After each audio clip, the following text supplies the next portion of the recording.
एक तरफ बॉलीवुड 1000 करोड़ की फिल्म बनाना चाहता है और दूसरी तरफ हर दूसरी फिल्म सीक्वल बन रही है।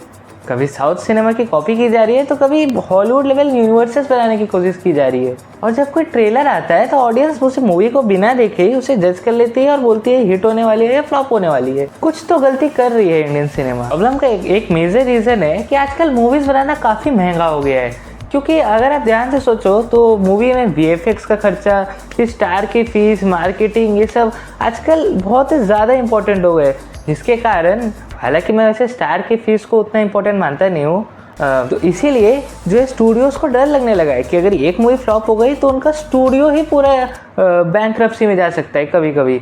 तो इसी कारण से वो शॉर्टकट लेते हैं और एकदम फ्रेंडली नॉर्मल मूवीज़ बनाते हैं, जिसके कारण वो चाहते हैं कि चल जाए, ऑडियंस को समझ आ जाए, नॉर्मली आए ऑडियंस, पॉपकॉर्न खा निकल जाए और भूल जाए मूवी, कुछ ना हो ऐसा।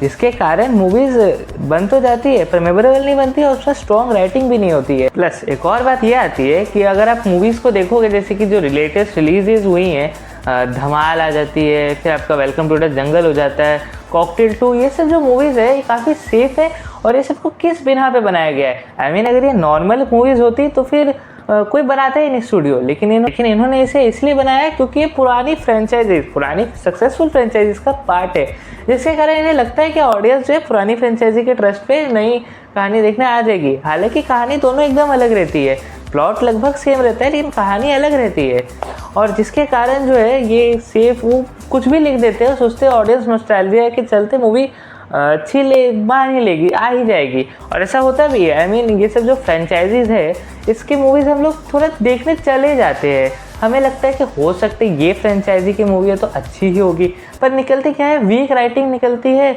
और कुछ भी निकलता है। वही अगर आप इस साल की बाहर की मूवीज़ को देखो तो आपको एक पैटर्न नोटिस होगा, उस काफ़ी ज़्यादा ओरिजिनल फिल्म्स इस साल आ रही है, जैसे कि ऑब्सेशन, ओरिजिनल आइडिया इतनी कमाई, बैकरूम्स ओरिजिनल आइडिया इतनी कमाई, ये सब ओरिजिनल आइडियाज़ है। प्लस ओडिसी भी टेक्निकली एक ओरिजिनल फिल्म ही है, हालांकि वो होमर की ओडिसी से इंस्पायर्ड है, बट वो मूवीज़ के ज़रिए एक नई स्टोरी दिखाई जा रही है। प्लस साथ साथ में प्रोजेक्ट हेल मारी, एक स्पेस मूवी, ज़्यादातर सीन्स जो है स्पेस के आउटर स्पेस में भी शूट नहीं हुआ है, ज़्यादातर वो अपने स्पेस स्टेशन के अंदर ही शूट हुआ है, अपने वाले नहीं, मतलब उस मूवी के वाले, खैर जो भी है, फिर भी वो मूवी काफ़ी अच्छी है और वो एंगेज करके रखती है। क्यों? एक और मेजर रीज़न है क्योंकि ओरिजिनल स्टोरी है तो उन्हें अच्छी राइटिंग लिखनी पड़ेगी, उन्हें सब कुछ अच्छे से करना होगा ताकि ऑडियंस को पसंद आए मूवी। एंड नॉस्टैल्जिया वेट करने का एक और मेजर कॉन भी है कि अगर आप समझिए ठीक है आप कर रहे हो नॉस्टैल्जिया के ऊपर, लेकिन अगर आपकी सीक्वल मूवी अच्छी बन भी गई तो लोग उसे कंपेयर करने लगते हैं पुरानी मूवी से और कंपैरेटिवली के हिसाब से इस मूवी को टोटल ही गार्बेज बोल देते हैं, जिसके कारण वो जो अच्छी मूवी समझो आई भी है तो उसे आप भाव ही नहीं देते। तो यहाँ पर स्टूडियो को भी कुछ कुछ जगह पे गलती निकल रही थी, मैंने जो पहले बोला, और बाकी मूवी देखने से पहले जज करने वाली और पिछली मूवी से कंपेयर करके टोटल मूवी गार्बेज बोलना को ऑडियंस वाली गलती, यही हाईलाइट होती है। बॉलीवुड की एक और मेजर प्रॉब्लम ये आती है कि बॉलीवुड ने सब कुछ एक यूनिवर्सेस बनाने की जो ट्रेंड शुरू किया उसको सही से एग्जीक्यूट नहीं कर पाया। आई मीन 2019 में ऐसा कुछ हुआ था हॉलीवुड में जिसने इंडियन सिनेमा में एक आग से जलाई कि मुझे यूनिवर्स बनाना है, और वो चीज़ थी end game. Avengers end game में लिटरली एक वक्त पे दुनिया की सबसे हाईएस्ट ग्रॉसिंग मूवी थी और इस मूवी ने दिखा दिया कि एक यूनिवर्स क्या होता है, आई मीन क्या कर सकता है, और इंडियन सिनेमा ने इसे देखा और ख़ुद के यूनिवर्सेस बनाने की कोशिश की, लेकिन ज़्यादा से ज़्यादा यूनिवर्सेस जो है फेल ही हो गए। क्यों? क्योंकि वो सेटअप ही नहीं कर पाए प्रॉपर यूनिवर्स। आई मीन आप स्पा यूनिवर्स को ही देख लो, उसमें क्या होता है, हर मूवी में बस एक कैमियो होता है, कुछ बड़े चीज़ के ऊपर बिल्डअप ही नहीं हो रहा है। एंड आप स्त्री यूनिवर्स ही है जो लगभग थोड़ा थोड़ा बिल्डअप करने की कोशिश कर रही है। मैं मानता हूँ स्त्री 2 से उन्होंने शुरू किया बिल्डअप करना, क्योंकि स्त्री 2 से पहले भी स्त्री यूनिवर्स से कैमियोज ही होते थे। स्त्री 2 के बाद उन्होंने आगे फ्यूचर के मूवीज़ की थोड़ी सी प्लानिंग करना शुरू किया अब, एंड एक बिग बैट जैसे कि सरकटा हो गया उसको सेटअप करने की कोशिश की। आई मीन ये थोड़ी अच्छी चीज़ है स्त्री यूनिवर्स की। अगली प्रॉब्लम आती है स्टार कल्चर की। स्टार कल्चर जो कि हॉलीवुड में काफ़ी प्रिविलेंट था एक वक्त पे। आई मीन जो रैम्बो मूवीज़ होती थी और पुरानी आर्नोल्ड श्वार्ज़नेगर की मूवीज़ होती थी उसमें काफ़ी ज़्यादा प्रिविलेंट था, लेकिन धीरे धीरे ऑडियंस ने बाहर के समझा कि स्टार से ज़्यादा आर्ट को देखना चाहिए, सिनेमा को देखना चाहिए। तो उन्होंने अच्छी मूवीज़, अच्छी स्टोरी, अच्छी डेप्थ वाली मूवीज़ को करेज दी और आगे बढ़ाने के लिए बोला।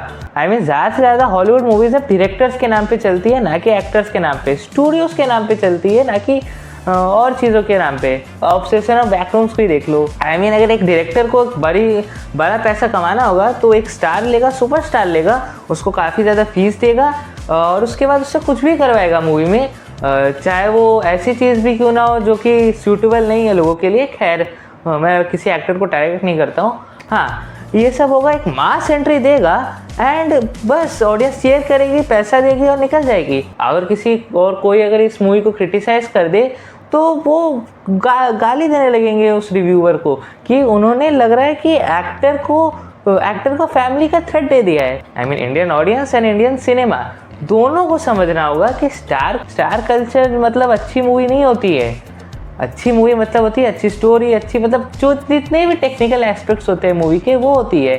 एंड अगर कोई अच्छा एक्टर नहीं है, अच्छी एक्टिंग नहीं कर रहा है तो उसे उतनी फीस नहीं मिलनी चाहिए और उसके क्रिटिसाइज खुले में हो सकती है।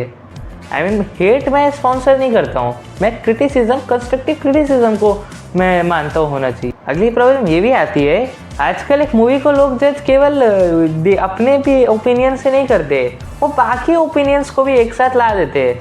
आई मीन अगर आप ध्यान से सोचो तो पहले की मूवीज़ के टाइम एक मूवीज़ आती थी फ्राइडे को, लोग उसे देखने जाते थे, word of mouth real physical life में होता था और आप उसके हिसाब से सोचते हो कि ये मूवी अच्छी है कि बुरी है।